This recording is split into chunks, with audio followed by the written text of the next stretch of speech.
everyone, welcome to MzansiOz Diary. My name is Connie. If you're new here, you're very much welcome.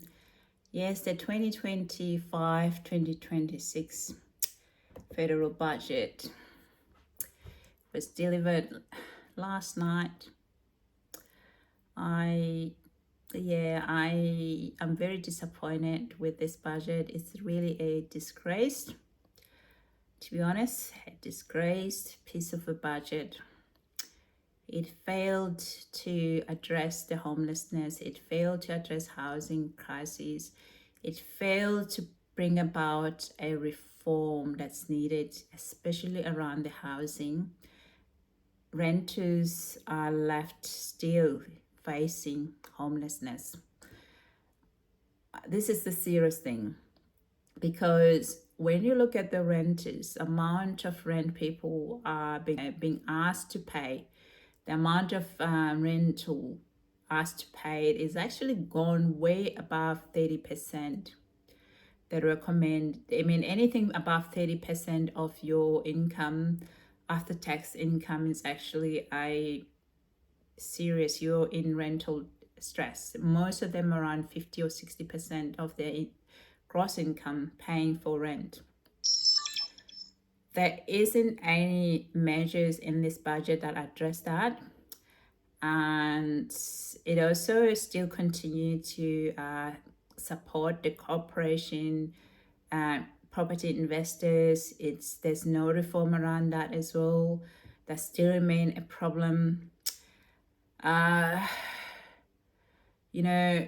The nail in the coffin for me for this budget that I felt like, wow, these people are so elite. Politicians are far removed from everyday people's experiences. Is this $5, tax cut that's coming, not July, next year. $5. Now it's looking, what can I buy for $5? You couldn't buy a coffee for $5. Yeah, let's see that cash. Yep. Couldn't buy even Count it out, a loaf of bread yep. for $5. That alone contribute to a rent. Oh, how much money do you have? Rising for at least some cases about $30 a week, some rents. So the property owner are still hiking rents because of the vacancy rate. If you look at the vacancy rates, it's very low, still very low. And because we have more people still coming still.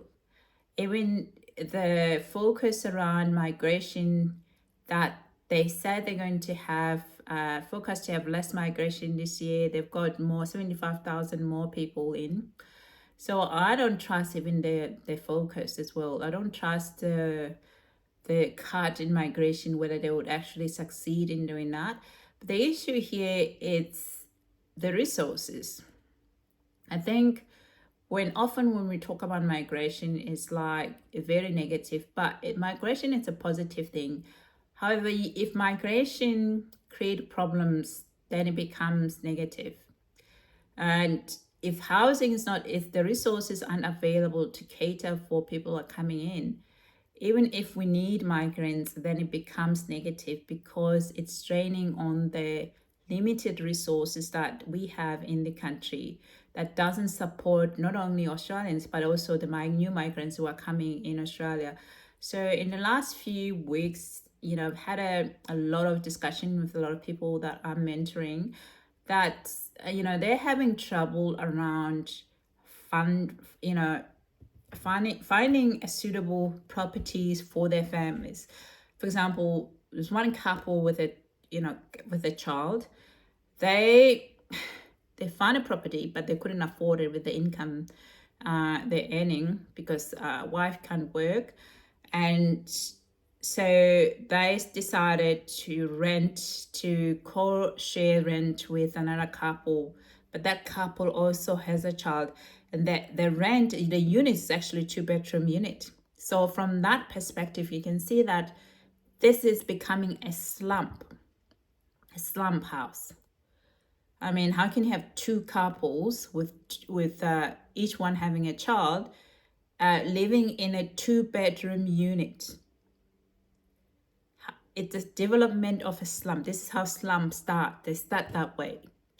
And there's many and more story of people living in this type of, accommodation that where they've been pushed in there. I mean, even the last story that I posted about that man who unfortunately got this house that didn't support him at all. That was very unsafe for him to be there. Yes, Amy is a landlord accused of taking advantage of vulnerable tenants. 7 people crammed into a filthy one-bedroom home with makeshift walls. It's a hazard waiting to happen as she rakes in the rent. 1 bedroom, 1 bathroom, 7 tenants. That's a garage. That's a garage. And how many people are living in that garage? 3 people live in there. 2 in one side and 1 in the other side. Are you the worst landlord in Australia, Amy? It may appear white picket fence perfect, but this humble abode is full of secrets. A phony front door, dummy walls, and tenants that aren't to be seen or heard. What happens if there's a fire here, Amy? No fire. No fire? Well, it would be a death trap. She's brought in the system big time. Yeah, this is how we come in, yep. It's a bit of a mess here, isn't it, Daniel? It is a mess because she won't get a council clean-up. That's the laundry where you got to pay to use. What about in the main? Daniel's on the wait list for a double hip replacement and can't work. It's the reason he's called this slum house home for 8 years. And what is this burnt-out mess here? That's someone threw a cigarette there and I came home and it was on fire. But there's no taps to put it out because she took all the taps. Do you feel safe living here? No, not really. Let's have a look inside your apartment. The former brickie pays $250 per week to live here. I had to build these steps because there was timber ones. And the timber ones, when I was coming home from my shop, and I went straight through them. If his housemates are paying the same, Daniel's landlord is raking in $1,750 every week for this non-compliant boarding house in Sydney's southwest. This is the kitchen. And your bathroom. That's the bathroom area. A makeshift wall from the window separates the kitchen and bathroom. The toilet is inside the shower, which is next to a single plug-in hot plate. The husband does all the building work here. He was a taxi driver, as you can see, the taxi up the back. He does all the building repairs, anything. If you touch this microwave, when I plug it in, you get zapped. Sometimes you get zapped off the fridge if you've got wet feet. Behind this boarded-up separation lives another tenant. This was the door of the house originally. You can see the outside frame. But she takes all that down when the council comes. So when council comes, she unboards that door. Unboards it all. You can walk right through the front house. You can walk straight to the front door and open it if you want, you know. A recent real estate advertisement for the property shows a quaint 1-bedroom, 1-bathroom house with an estimated rental income of just $355 a week. But our cameras were confronted with an unkept, foul-smelling property littered with junk. If you guys know where I can go, but I will. That's another extreme. And people who were put in the 2-bedroom rental place, but there were 6 of them living there. That story there, it's not the only stories. That's many of the stories like that, because with the income as a migrant that you come into Australia to earn, you would not be able to survive. You will not be able to survive because your income that you earn, unless you are in that tier of, I think they've changed it last time where you have different tier of income earners depending on your profession and the skills. You would have a visa that's around 100, people who are earning 150, and they have another middle income level, which most people are around there. Most people are coming in Australia around between low to middle. But they did introduce another subtype where people who would come to Australia would be earning at least 150,000 plus. It would be interesting to see whether they've had any reports about that, about how many people qualified for that visa and what profession they did qualify for, and are they working in that profession? Because often you find that even people who got visa to come to Australia as skilled migrants, they don't actually work in that profession. Many of them don't. Many of them drive Ubers, work multiple jobs, and live in these crowded places. And yeah, so we're creating this low skilled labor and that actually may result in inadvertently, I don't know if it's the intention, to actually reduce the income of other Australians, people already here. But when you have that many people coming in the country for a single profession, you would see that the income in that profession don't actually rise as quickly as other profession. They become flatlining because there is a lot more labor available. So you've got more people. So there is a lot of workers available. So there's no pressure for employer to actually incentivize a recruitment and by increasing the offering around how much they would pay for that person to come and work for them. So yeah, so watch for that. If you are in those profession, you have to watch about how your salary, you might find that your salary is just flatlining. You're not, if you include a CPI and everything, that you're going backwards. You're not really seeing any rise in your income. That's another negative that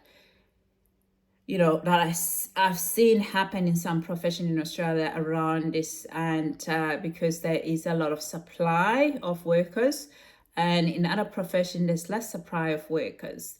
So it is a mixed bag. It's a mixed bag. It's really a mixed bag, and the data is not clear about whether people in that high tier, 150,000 plus a year, are they actually working in that profession? What profession? I am actually interested to find out if I can find the data, or ensure if they keep the data, to be honest, around there. I feel like they're just pumping people in, and they've decided they're going to have this big Australia, but there's no resources around to accommodate that as well.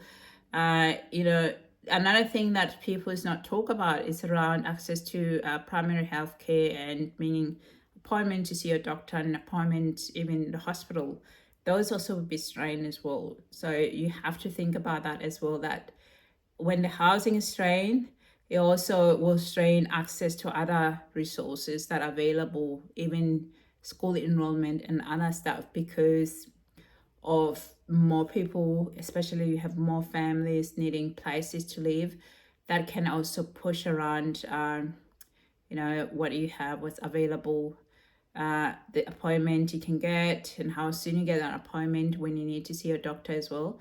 It's another thing that we need to be looking at, that actually evaluating that broadly about what is the impact of this migration in Australia, what is it doing to Australians, and how we can actually plan for it. There is a need for skilled labor, but we can't just chuck people like this.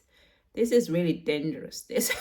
This broken migration system that Labor's cooked up after they were elected, is really dangerous because they didn't plan it. They didn't actually look at what resources were available. Are we able to accommodate this many people in the country? And they also didn't actually look into whether industries have recovered from those restrictions of the COVID. Have they actually been back to where they were, especially construction? What was the barrier? Because even though we actually did open the border, the network of, having in construction was really slow. The construction did not recover straight away because it had also restriction, but it also had price problem. Prices were starting to increase, and some of the projects were delayed because of the prices. Contractors were, people who bought off the plan were contacted to review the contract and pay extra money because the prices had gone up. So all of those things impacted on the housing. But these people, the labor, I don't think they actually factor these stuff in, that what is going to happen if we bring so many people, because people, most of them, even students, they are going to go to rental. That's where they would go. Majority would go to rentals. Yes, there'll be some of them who are wealthy, they would buy property straight away. But that 1 million plus people we have in the country who are on the temporary visa, that it goes to the rental because they're temporary. If you're temporary in the country, why would you go and buy a property? You see, it's only people who are temporary studying, they buy properties because they know that after studying, they may become permanent resident if they find an employer who will be able to sponsor them and continue to work in Australia. And also if they have realized that if they investing in Australian property is very lucrative, because you can buy a property this year, by next year your property has gone up about 30%, you know, depending where you buy the property. So by the time a student finished 4 years, if they bought a property, yeah, they could be finding themselves about 50% gain in what they've put in an investment of the property they bought, in a capital gain, should they decide to sell it and move back home. But most of them don't do that anyway. We know that because of many people on temporary visa in Australia. So that, visa hopping from one visa to the next and doing that.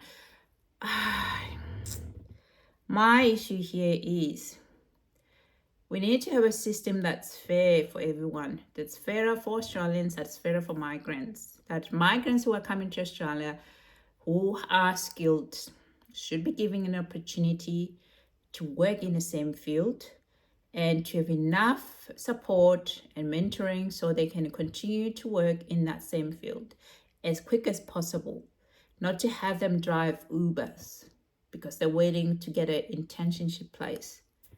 That is a loss for a nation, for skilled that's needed to support the industry that always crying for workers. You know, if you listen to all these elites, they're always looking for workers. Yeah. Anyway, thank you guys for listening. If you're new here, please consider subscribing. Until next time, have a lovely day. Bye for now.